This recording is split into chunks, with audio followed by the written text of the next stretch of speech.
السلام عليكم ورحمة الله. نبداو عدد اليوم من جورنال باغ بخبر عنوانه رسميا: العصبة تعلن برمجة مباراة ديربي بين الرجاء والوداد يوم الجمعة المقبل. وفي تفاصيل الخبر، أعلنت العصبة الاحترافية على الموعد الجديد لمباراة ديربي بين الرجاء والغريم التقليدي لحساب جولة 11 ومنافسات البطولة. يتقرر الجهاز المذكور برمجة اللقاء يوم الجمعة المقبل انطلاقا من الساعة 4 عصرا على أرضية ملعب العربي الزاولي بالدار البيضاء. ومن المنتظر باش تكون المباراة بدون حضور جماهيري، إلا أن فريق الرجاء كيصر على إجراء الديربي بحضور جماهيره لضمان المداخيل المادية اللي من المنتظر أنه يخلف اللقاء. منحة مغرية للاعبي الرجاء لهزم الوداد في الديربي. وفي التفاصيل، وعد المكتب مسير لفريق الرجاء الرياضي لاعبيه بمنحة مغرية لهزم الغريم يوم الجمعة المقبل برسم جولة 11 منافسات البطولة. وخصص المكتب مسير الرجاء منحة بقيمة 3 مليون سنتيم للفوز في لقاء الديربي من أجل تحفيز اللاعبين على تجاوز مرحلة الفراغ اللي كيمر منها الفريق الأخضر، اللي تأثر عليه تحقيق الانتصار في مبارياته الخمسة الأخيرة، واللي اكتفى خلالها بجمع 4 نقاط من 4 تعادلات ضد النادي المكناسي، الجيش الملكي، المغرب التطواني والمغرب الفاسي، وهزيمة واحدة ضد الشباب الرياضي السالمي. يشار أن فريق الرجاء غيستهل اليوم 26 نوفمبر الحالي مشاركته بدوري أبطال إفريقيا بمواجهة الجيش الملكي بمركب العربي الزاولي في المباراة اللي غيقودها الحكم السنغالي عيسى سي.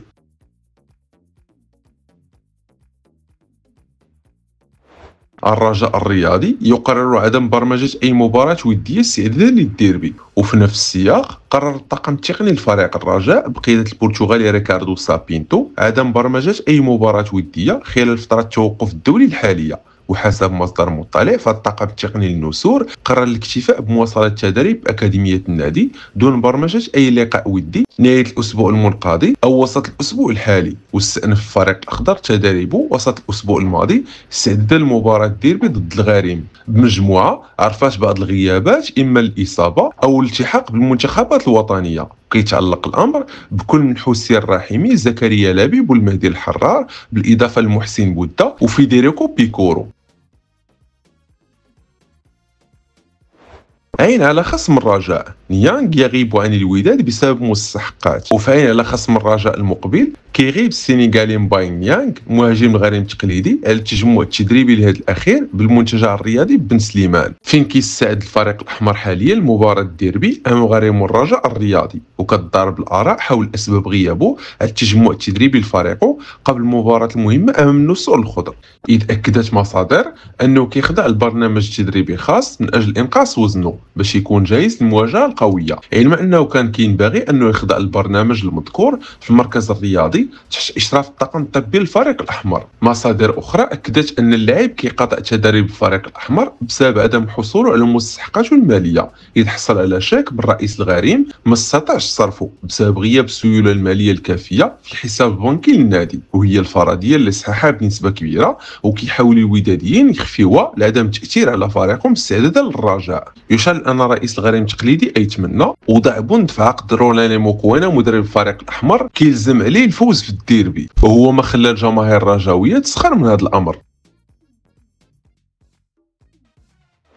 طبيب الرجاء يحدد موعد عودة لاعب بارز للتدريب قبل الديربي. وحدد الطاقم الطبي لفريق الرجاء الرياضي اليوم الاثنين موعد لاستئناف السنغالي بابا عثمان ساخو لتدريبه الجماعي مع الفريق الأخضر. وتبتت الفحوصات اللي خضع لها ساخو عدم خطورة الإصابة اللي كان تعرض لها في المباراة ضد المغرب التطواني يوم السبت من الأسبوع الفارط برسم الجولة 10 منافسة البطولة. وغيكون عثمان ساخو جاهز للمشاركة مع الرجاء الرياضي في مباراته ضد الغريم التقليدي المقرر إجراءها يوم الجمعة القادم. وكان فريق الرجاء استعاد في منتصف الأسبوع الماضي مهاجم آدم النفاتي بعد معاناته من إصابة في الفخذ خلال المباراة ضد الجيش الملكي. بالمقابل مازال يوسف بن العمري كيواصل علاجه بعد إصابته بكسر مزدوج على مستوى العمود الفقري، بحيث حدد الطاقم الطبي مدة غيابه في حوالي شهر ونصف. وكيعاني الرجاء من كثرة إصابات اللاعبين في الآونة الأخيرة بسبب تغيير نظام التدريب من قبل الطاقم التقني بقيادة المدرب البرتغالي ريكاردو سابينتو.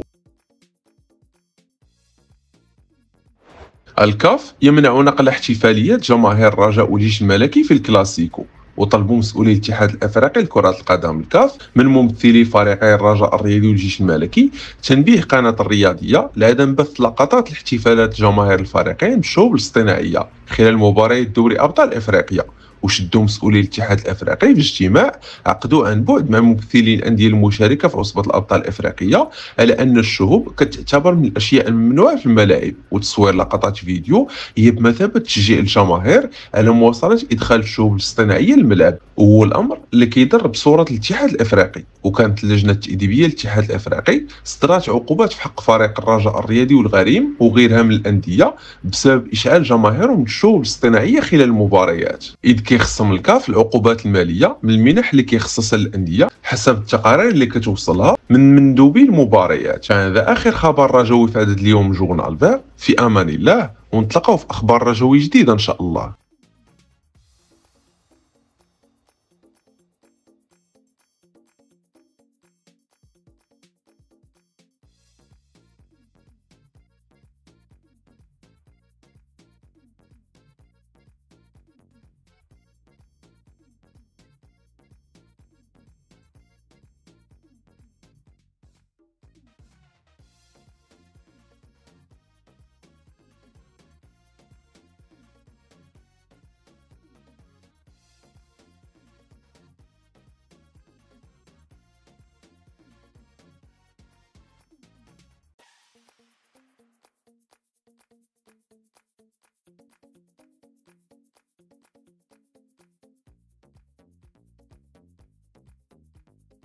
إلا بان لكم العمل ديالنا كيستاهل التشجيع، ما تنساوش الاشتراك في القناة والاعجاب بالفيديو، وتخليو شي تعليق فيه ارائكم وتشجيعاتكم وحتى انتقاداتكم البناءة.